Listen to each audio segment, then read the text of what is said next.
பிரபஞ்சம் உருவாகிய அந்த ஆரம்ப காலத்தில் 3 தெய்வங்கள் உலகத்தை நடத்தினார்கள். படைக்கும் சக்தி பிரம்மா, காக்கும் சக்தி விஷ்ணு, அழித்து புதிதாக உருவாக்கும் சக்தி சிவன். இந்த உலகத்தை படைத்தவன் நான், எனக்கு மேல் யாரும் இல்லை.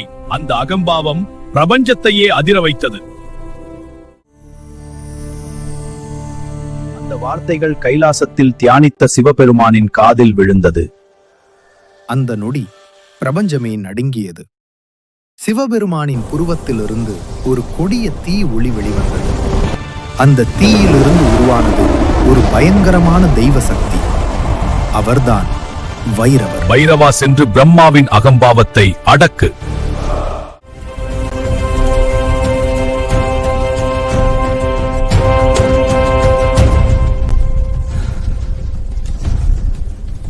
வைரவர் நேராக பிரம்மாவின் முன் நின்றார்.